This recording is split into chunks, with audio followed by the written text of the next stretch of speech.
We are on the air. That was Jason pointing at me. If you are tuning in to hear Leza live, I got some bad news for you. She's not here today, so my name is Matt Santos. I'll be filling in for her today, along with my buddy, double Matt's today, Matt Hinshaw. Oh, so you admit that you know me. All right, that's good. I was very First time in public. I was very disappointed before we went live today. Matt was explaining to our guests how his best friend lives in Florida, and then I cried for 5 minutes because I thought his best friend lived in Chino Valley. Thanks, Matt. We all know better. Man. Nobody's best friend lives in Chino Valley. All right, that's our show. Thanks. Well, thanks for joining us. We got an hour to sit through, and you got to listen to me today. Got a studio full of guests. My old friend, who actually is my friend, Lorette Brashear, sitting in with us. She's with YRMC Dignity Health. And my new friend, a man I've gotten to know recently, correct me if I'm wrong, this is Dr. Anthony Torres, CEO. It's radio. You got to speak. Nodding. President and CEO. President and CEO. Now, I have gotten to know Dr. Anthony Torres over the last year and a half or so in my work with YRMC Dignity Health. And I respect him so much, I have named my son after you. My son is Torres Santos. No, Anthony Santos. No, truly, my son's name is Anthony, but he was born before I met you. But I will. We just lost a friend. I know. Another one. What, are you moving to Florida too? Dr. Torres, thanks for joining us. We wanted to get to know you a little bit more, and let the community know you and the man and the face behind Dignity Health YRMC. And then sitting to my left, I didn't think he was going to talk about me. I know, right? To my left, I was just thinking this is going to be on this camera. I'm just going to be sitting here. Mr. J.C. Anderson, jestercomedy.com, right? That's where and we angermanagementcomedy.com. I went in and bought that from GoDaddy. How are for you, JC? $1.99. Good. I'm only here because I have health concerns. Yeah. So it's a good thing you're here. You can just stare at me right now and see if you see anything. Now, let me know afterwards. No, I've done a couple shows with JC over this weekend. We had a great time at the Elks, Prescott Elks Theater Friday night, and then last night at the Mary D. Fisher Theater in Sedona. And if you've seen JC on stage as a stand-up comic, you know a lot about his medical history. That's right. We do. So, Dr. Torres, we're just going to show you pictures from our phones and ask you if this looks infected. That's the entire. Or we're going to go behind the curtain over here. You can just go and do an exam real quick. Oh, my goodness. No. You didn't know. Did you bring gloves? Yeah. He is regretting agreeing to come into KYCA today. No, but we did want to get to know you a little bit better. We were talking off mic. You just got back from what he calls a vacation, which was actually a working trip. You know, Chicago last week? I was in Chicago last week. Common Spirit Dignity Health has a yearly leadership summit. So Monday to Wednesday I was there and got back in town on Wednesday evening and had a couple days off. So, and then I saw you. I bumped into Dr. Torres last Friday downtown. I was taking care of some business downtown Prescott, and it was a lot like it was a little awkward on my part because it was kind of like when you bump into your teacher, your principal at the beach or something. It was like, hey, he wears regular clothes. But your role as president and CEO, now obviously as a doctor, you've been in the medical field your entire professional life, treating patients. Give us a little bit about your history, because now your role is more of the administrator. Correct. Is that correct? That is correct. How did you start, though? What's your work history background? Sure. Well, first of all, thank you for having me today. It's a great opportunity, and I'm glad to be with you all to kind of talk to folks in the community so they get to know who I am. So, yeah, I grew up in Los Angeles, homegrown. I attended USC as an undergrad. I was nice. a pre-med student. And then I went to medical school. I went down to University of Guadalajara. I was there for 3 years. My fourth year of medical school, I actually spent doing rotations in Washington, D.C. I spent a year at a hospital called Prince George's. At that time, it was kind of like a county hospital, so a lot of exposure to a lot of different things. Yeah. From there, I moved on. I went up to New York. Lived in Brooklyn. I worked at a hospital in New York City called Maimonides Medical Center. It was an Orthodox Jewish hospital, so that was wide open. I had never experienced anything like that, working amongst Orthodox Jews, and I had a great year there. And then from Brooklyn, I moved to the city, to Manhattan, and I spent 4 years at St. Vincent's Medical Center in the Village. Oh, wow. And that was from 1988 until 1992.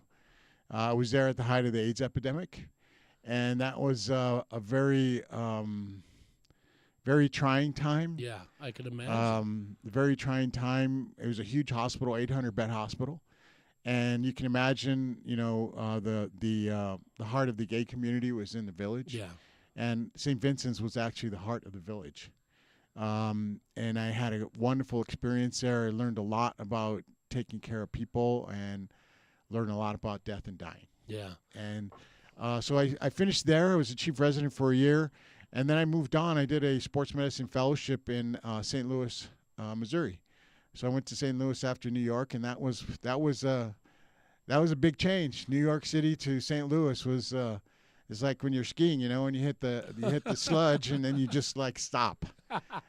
So I spent a year there. I knew I didn't want to stay there, and I took a job in Northern California, a place called John Muir Medical Center in Walnut Creek, California, East Bay, for those who are familiar with it. I know it well. Mm-hmm. Henshaw's always bugging me about reminding people where I'm from. Mm-hmm. Yeah, my childhood, most of my life was right there in the East Bay, just south of Oakland. You think Right. people are really wondering where you're from? No, they don't care. But I have a microphone, so I can say whatever First I thing want. I said when I saw you, I wonder where you're from. So I spent my first years, in private practice there. I was kind of a dinosaur back in '93. I actually bought a practice. Oh, I bought a wow. practice from a very prominent cardiologist who actually had established and was one of the original founders of John Muir Medical Center back in 1963. So I started practice there in '93, and I worked there in internal medicine was my specialty. And that's where I kind of really got into the administrative role. I did a lot of work with the hospital as the chair of the Department of Medicine, which was the largest department in the hospital. And then I also joined a medical group at that point and spent a lot of time working in the compensation committee for physicians.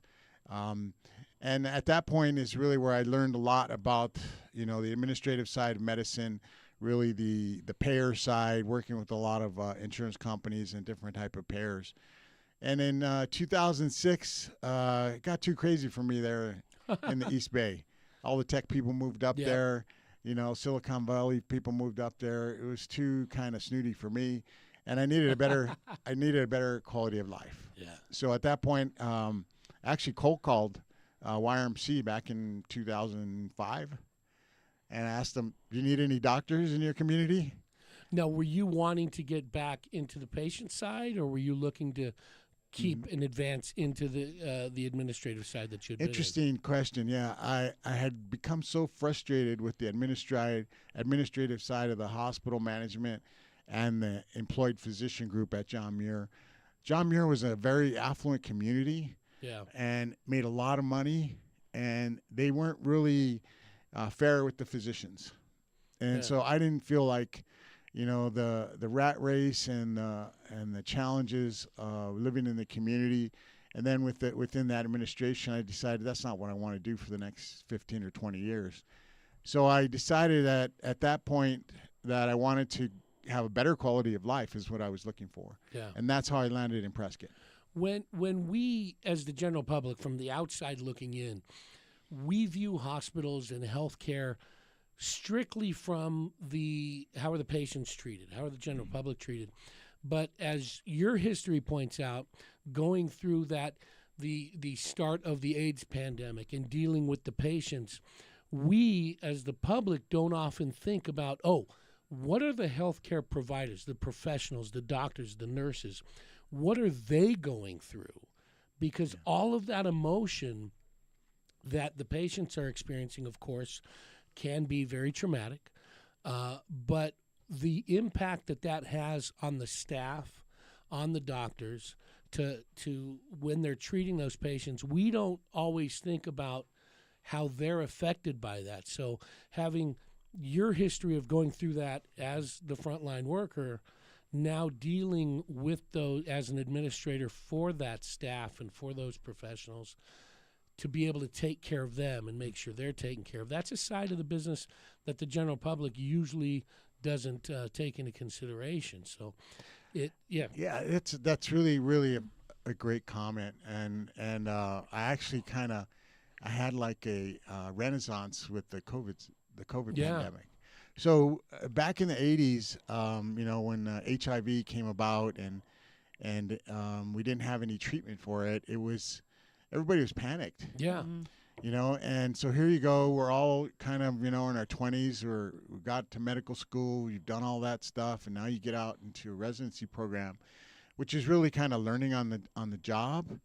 Of course, you have a lot of physicians that are instructors, and they're teaching you everything you need to know.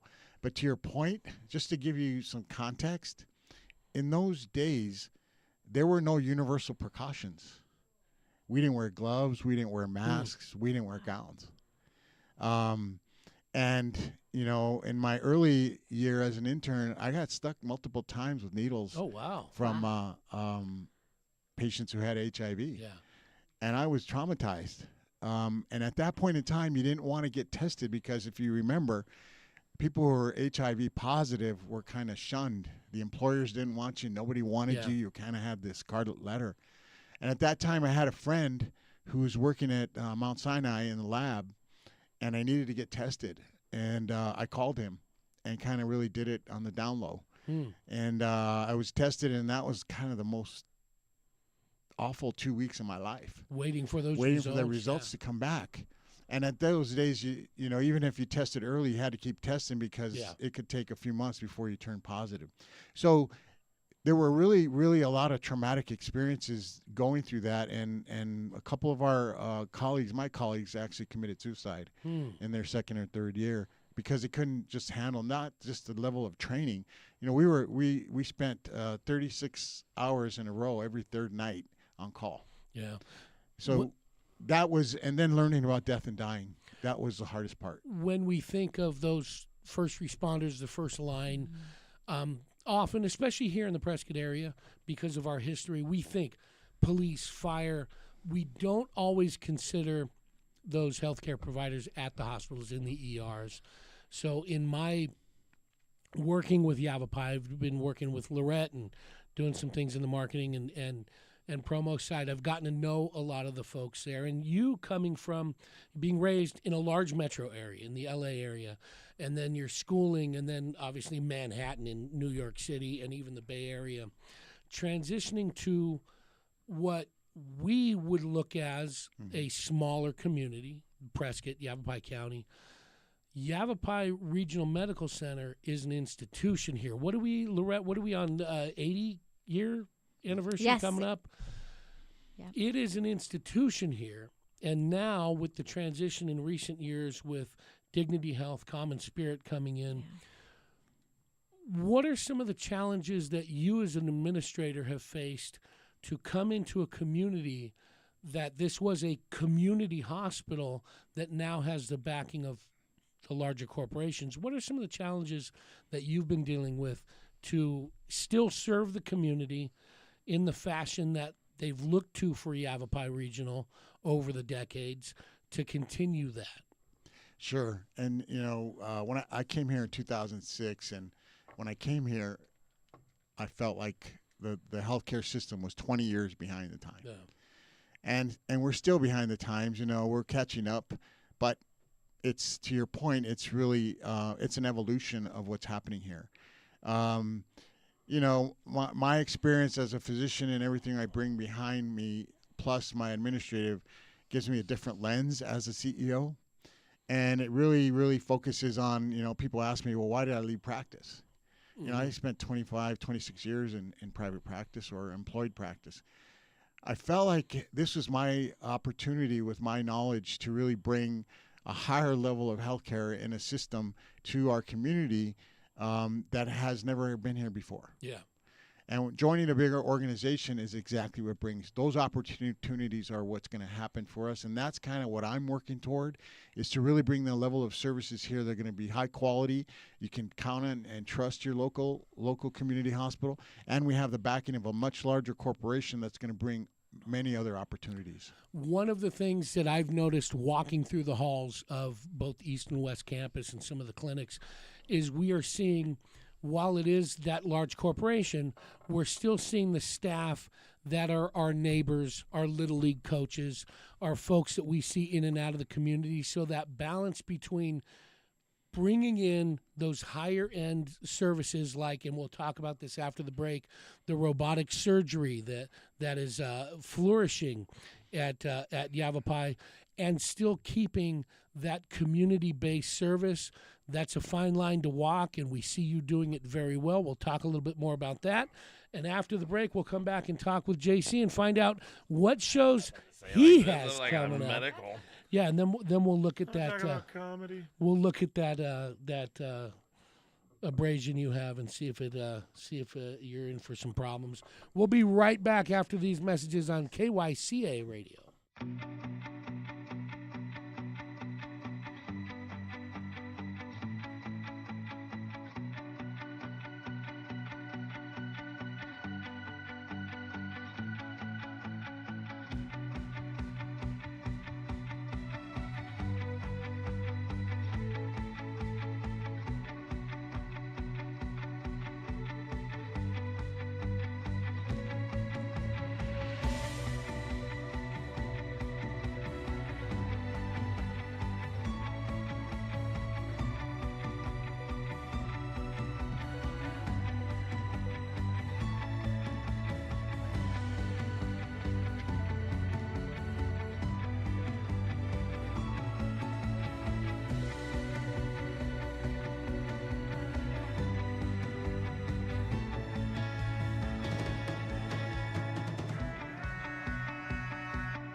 And we are back on KYCA, the News 1490.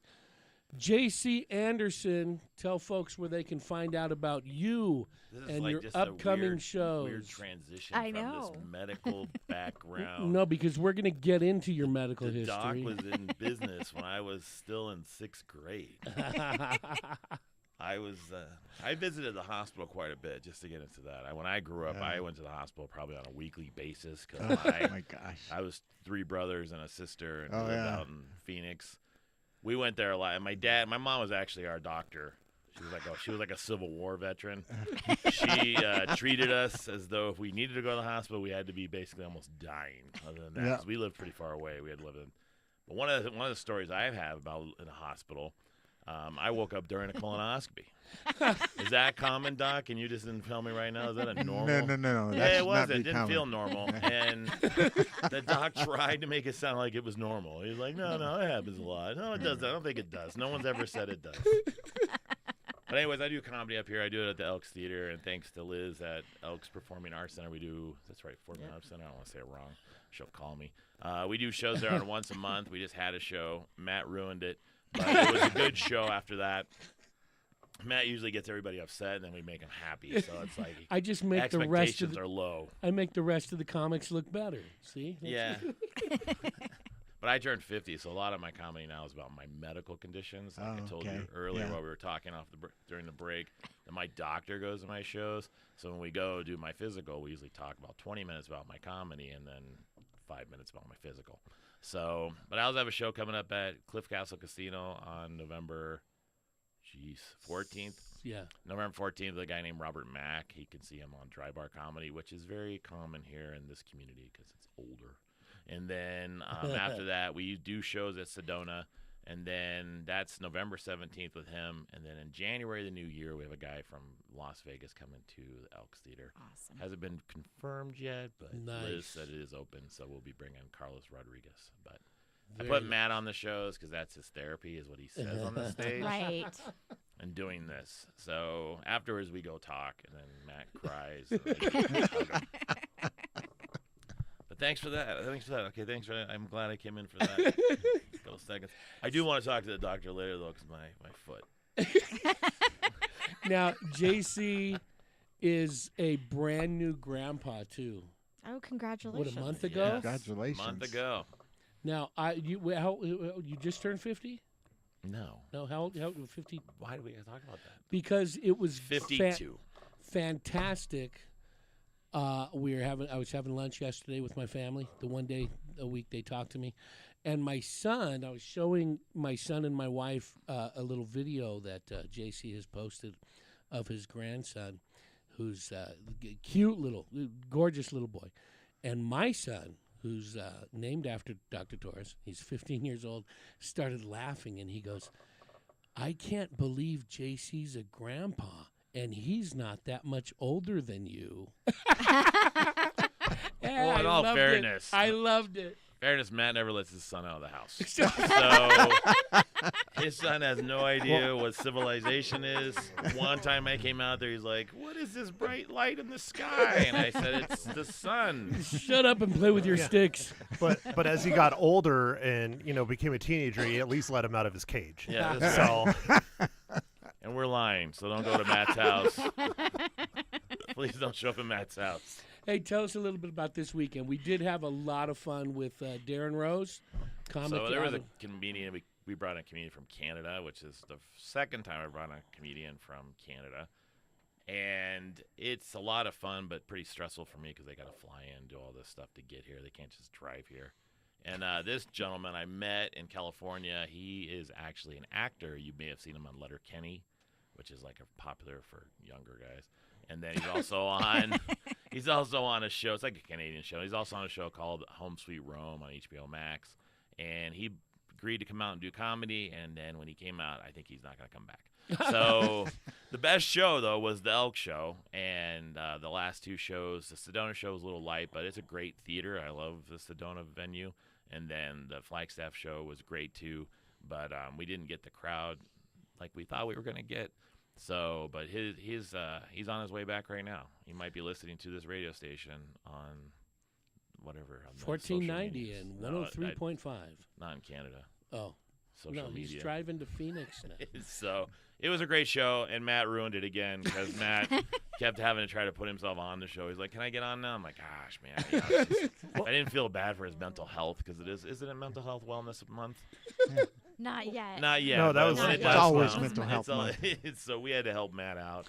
And Darren's like, "Who is this guy?" I'm like, "I don't know. Just laugh at his stuff." All right. just tell the truth. I mean, he pays to be on your shows, Right. so it's part of your profits.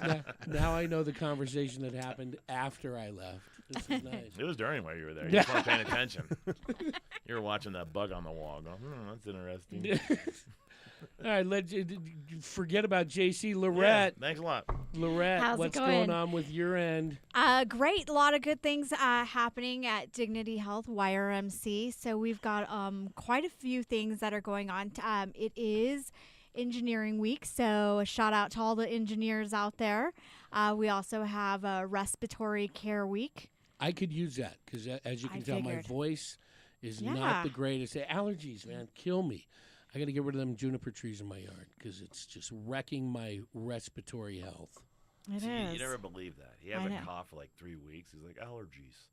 And you're It like, is. it's flu season. Nah. No? Is it flu season? Yep. it See? is. No, but yeah, for- it is flu For season. me, it's not because no, because I don't leave my house. I got to sit there and watch my son, make sure he doesn't escape his closet. So we're not in contact with other humans. What else, Lorette? So it's also Physical Therapist Month. So we also have an expansion. Dr. Horsley, you want to talk about the expansion on Willow Creek? Is that where we were photographing Yes. there? We're going to come back from our break, Perfect. talk about that expansion, as well as our first responders event coming up at Dignity Health YRMC. We will be right back on KYCA News Talk Radio after these messages.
We are back. You are listening to Matt Santos in for Leza Live this morning on KYCA 1490 AM and 103.5 FM. And Matt, also the app. Where can folks get any? Yeah, App Store, the Google Play Store, the Apple App Store. Just search KYCA. And you can listen to me and turn me off around the world. So, Lorette, you were telling us about some of the expansion. Right. So being that it's physical therapy month, we also have expanded our physical therapy locations, and I'll let Dr. Torres kind of take the wing on that one. Sure. So yeah, we're expanding. We're taking our some of our business that's at the new building on campus, and we're moving it up on Iron Springs.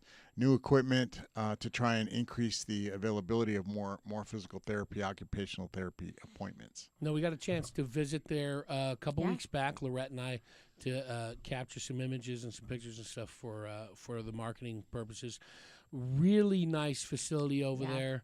And got a chance to talk and interact with some of the patients there. They were explaining how much they're appreciating the new facility. So it was really nice to check it out. And then also coming up, it's an annual event you guys partake in to recognize our first responders in the area. What do we got coming up? So our annual event is a first responders breakfast. We want to say thank you to all the first responders out there. So on National First Responders Day is October 28th. We're inviting everyone to come out for a complimentary hot breakfast. Everybody loves a hot breakfast. Yeah, let's clarify that. There's a lizard on the wall. There is. First responders, you're inviting them to come out. First responders. Not everyone. Not everyone. Yes. So this is for first responders. So if you're a first responder, come on out. It's going to be October 28th. The time, it's going to be on both campuses. So you can come on East Campus or West Campus. It's going to be 7 to 9 a.m. So if you're on East Campus, just come to the cafeteria. We'll serve you a hot breakfast. If you're a first responder and getting off shift, or if you need a quick to-go box, we're also having to-go boxes. And if you're on the West Campus, it's going to be at the Spruce Room. So either cafeteria for East, Spruce Room for West. It's a lot of fun. I've gotten a chance to get out there for to snap some pictures the last couple. JC, I believe you still have your fireman's outfit that you wear around the house, but I don't think that qualifies you for the free I couldn't breakfast. pass the physical. Dr. Torres, Yes, sir. we were talking off mic about a program that fascinates me. It's a new program for YRMC, and that's the robotic surgery. That I don't know all the doctors involved, but I've gotten a chance to interact with Dr. Monet. Local media has done a couple of nice spreads on him and that project. Tell us a little bit about that and a couple things, how that was brought to our area and the benefits of that robotic surgery, because that machine is incredible. Sure. So really great opportunity for our community with the robot. It's called the Da Vinci, and that's been around for probably 20 years. Yeah. So the real opportunity really is in the growth and evolution of our general surgery and other surgical areas that we're doing with younger doctors. The younger doctors that are coming and joining our community are trained in the robot. We had 2 general surgeons here who were excellent, stalwart in the community, Dr. Ellen Waters and Dr. Tom Harasa, who've been in the community 25 plus years. Obviously, at their time in the training period, they didn't have the opportunity to train on the robot, so they're traditionally trained in general surgery. But most of the newer doctors coming out now in the surgical areas are trained on robots. So we put that in place, I want to say June, somewhere around May, June time frame. Dr. Shane Monet, he came to us from West Virginia. He's originally from Wickenburg. Yeah. And he was so glad to be able to join our medical staff and our organization. Wonderful human being, great, fantastic surgeon. My 24-year-old son actually had to have some surgery with him with the robot, and so that was really great. We've also brought in 2 new general surgeons that just joined our staff the beginning of this month, and they are also trained on the robot. And we are going to have a gynecological surgeon joining us in the next month or 2 that will also do robotic surgery. What? I would ask a question. please, go What's the benefit of, like, what is the difference? What would you, the benefit of the robot versus someone actually doing it? Like, what's the benefit of The that? benefit. So there's not so much a change in the way they do the surgery, but the benefit to a robot is there's less tissue damage. So when you're doing surgery, there's less invasion, there's less cutting, there's less bleeding, and both of those things contribute to increase in healing. So, for instance, my son had a hernia repair. He had it done. He went home the same day. Oh, wow. He had 3 small incisions that were an inch or less on his abdomen, and he was up and around probably in a week. Wow. So that recovery time, the recoup time is drastically cut. Correct. That's fascinating. Again, a beautiful machine. I got a chance to get up close and take a look at it, and the demonstrations that they had in the meeting room Right. before it was put into the OR was just fascinating. Very futuristic. We'll be back to talk more with Dr. Torres, hear a little bit more from J.C. Anderson after these messages on KYCA News Talk Radio.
No, Matt brings those in every morning, so he was wearing these while he was playing soccer yesterday. Hi, Jason. He's waving at me. We're back on the air. Hey, you know, this whole radio thing's really breaking up this conversation we're having here in studio. Well, we have scared the lizard out of the studio. Or is he still here? He's now making his way behind us. JC was taking video. He's of it. actually, I think he's got a weapon. It's a hostile takeover by the Geico gecko. All right, Dr. Torres, we are back. We want to hear more about. We had talked a little bit about it because YRMC, an institution in this area. You've celebrated recently the 75th anniversary.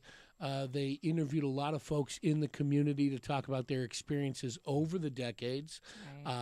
Myself and my family were part of that, talking about my son's birth. It was he was one of the last ones at West Campus before they moved that over to East Campus. Did a quick little video on that. It was a lot of fun. And reviewing some of those stories. But now that you are part of Dignity Health and Common Spirit, you talked a little bit earlier about the benefits of having that structure behind you. But talk a little bit, tell us please a little bit about that balance of what that brings and also how you maintain the community aspect. Absolutely, absolutely. So, the pandemic really kind of took a big toll on a lot of rural communities, and there were over 100 community hospitals in rural communities that actually closed immediately after the pandemic. So our opportunity to really join a bigger organization, Common Spirit is 140 hospitals across 21 states. And we locally here are affiliated with Dignity Health through the Arizona market. What that gives us really is the opportunity for a lot of stability and the ability to bring new things such as the robot. Partnering with Common Spirit is going to give us some huge opportunities across the country.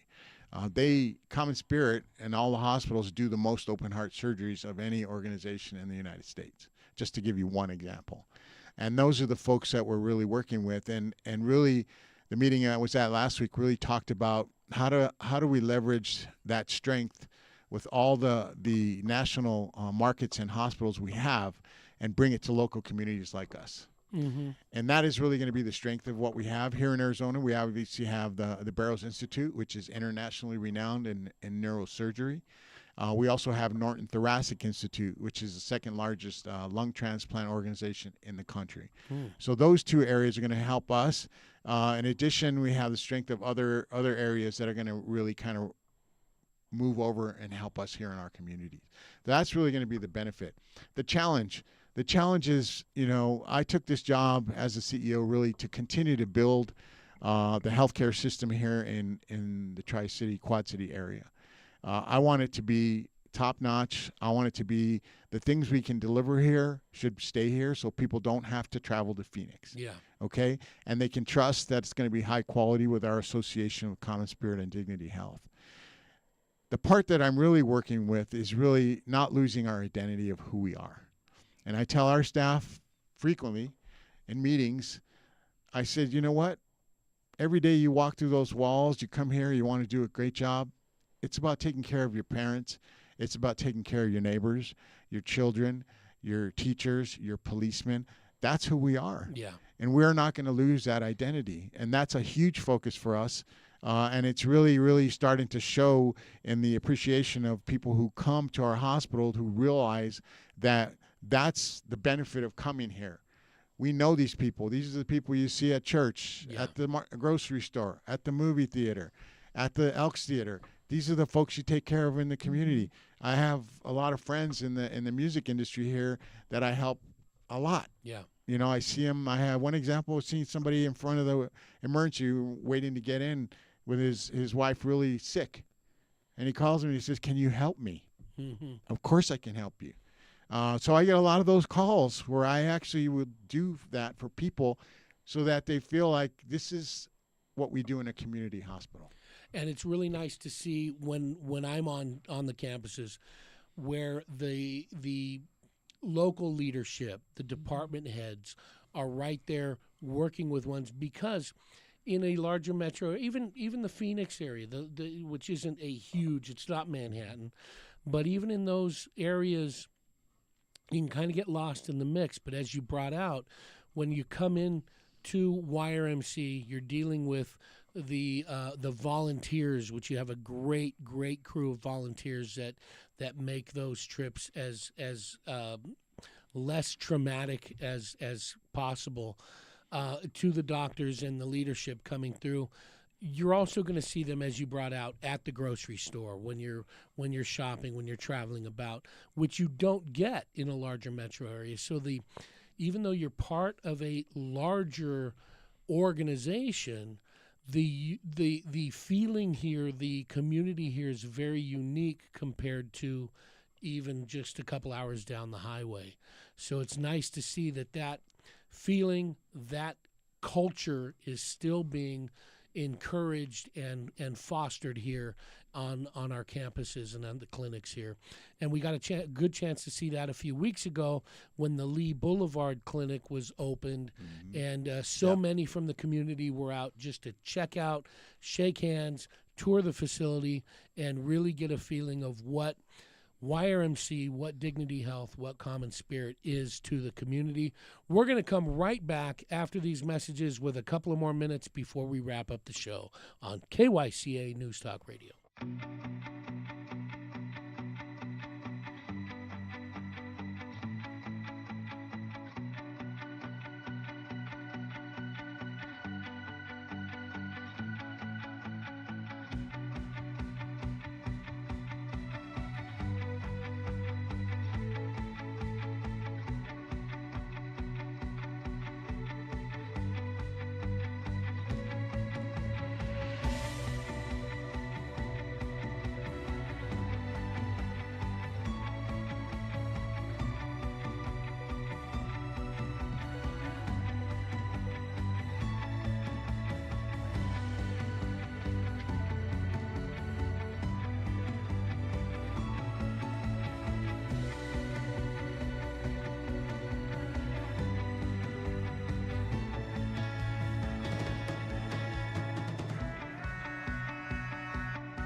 We are back on the Leza Live show. My name is Matt Santos. You are not listening to Leza Live, but maybe you are. I understand we've got a caller calling in, and I think we're all fired is what's going on. Are you there, caller? Did she hang up on us? She might have hung up already. She's like, oh, no. Leza called in from her vacation to letter. fire us. And I guess she just delivered that message. We are done. This is the last time we'll be in studio. I hope not, because you got one more show to go before she comes back. So. Oh yeah, I'll be back here November 1st. Well, maybe. Jason, I don't know. It's your show. It's your building. Am I back here on November 1st as scheduled, or should I just make other plans? As far as I know, I really haven't been listening today much. You and the rest of the community. Well, she just texted me. She said her plan won't let her call in. So she must have T-Mobile. Oh, my goodness. JC, we got a couple of minutes here. Tell everybody again what your next coming shows are. You've got November 14th, Cliff Castle Casino with Robert Mack, and November 17th, Mary Fisher Theater, Sedona. And then it looks like we're going to be doing it January, I want to say 14th or 16th. But check out the Elks Theater Performing Arts Center. They have a bunch of events, but we're also going to be there doing comedy again in the new year. But please come out and check out comedy shows. My website's Anger Management Comedy, and that's easier to find. And then when you go to Anger Management, don't go to Anger Management TV show. Go to angermanagementcomedy.com, and you'll see my website, and you'll see all the upcoming shows I have going on, not only in northern Arizona, but all over Southwest. Great. And then PrescottElksTheater.org is where you can find their schedule. Now, we do take November, December off. It's a monthly show, but they're so jam-packed with holiday shows that we'll be coming back. I just throw myself in the mix there. See? JC will be coming back in January. Maybe we'll get Dr. Torres out here for a show soon. We'll put him right in the front row. Well, maybe we could do it as a roast. We'll just bring him Oh, up. no. We'll bring him up, and we'll have a Q&A when everybody come up and ask you questions, like Dr. Oz. No, JC tells me that. He goes, you look like you're doing a TED Talk when you're Oh, Matt? Yeah, Matt does a bunch of talks about his family, and then everybody just starts zoning out. So. This show's doing great things for my ego. Lorette, thank you for Thank joining you. in. Appreciate it.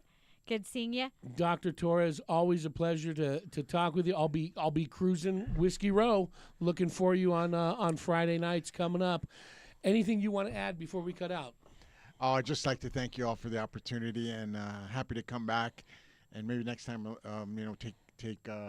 people can send questions in, or something like that. Sounds great. We're looking forward to having you back in again. In my experience with Yavapai Regional, just walking through those halls, it is a community hospital still. You walk through there, you see your friends, you see your neighbors, you see your Little League coaches working the front lines. So we have a huge appreciation for you, your staff, and especially those volunteers. Don't forget at about the that hospital. breakfast, first responders. First A lot of responders. first responders. I myself actually work for the health department for the state, so that's my real job. Just kind of threw that out there. I've been doing that for 25 years, so I think it's very important you guys go out and support that.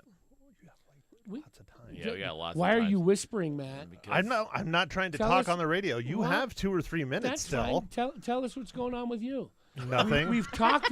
We've survey the room. The lizard. Does the lizard Yeah. want to come No, on? we've talked I about got the a new robotics. client. We've talked about the robotic surgery at the hospital again. Extremely impressive. Search Well, that. I have a question about the robotics thing again. Please. Okay, so we talked about the robotics thing. How is that kind of technology going to keep getting bigger and bigger, or is it going to just stay where it's at right now? Has it reached its capacity of like what it can do? Are they looking to make it more like serious as far as working on other surgeries? I think over time it's going to become more sophisticated. It'll go into areas that are typically traditional, potentially neurosurgery. But right now, general surgery, gynecologic surgery, urology, those are the areas that we'll be focusing on in our community. But yes, I think the future will hold a lot of opportunities in that realm. Will people be able to do it from off-site? Like, will they be able to do it from another area that's not in the hospital? You could actually do it now. The control, the remote control can be done off-site. Wow. We just don't. It's like we Jetsons. don't do it that way yet. Yes. Jetsons in real life. I think with like a lot of technology, but especially in the medical field, the things you're going to be able to do with this haven't even been thought of yet. You're It's absolutely changing right. at such a fast rate, Right. high speed, that the things you're only imagining. Drop back to the 80s All right. when you were coming out of school. What's happening now was a pipe dream at that point. We didn't have computers, Nah. so we had the big green box. And when I was in New York, 800-bed hospital, we had 100 interns. You're taking care of all these patients. We had one computer to get labs out of. Well, we want to thank you, Dr. Torres. Thank you, Lorette. Thank you, Doc. Thank you. Thanks for joining us, folks.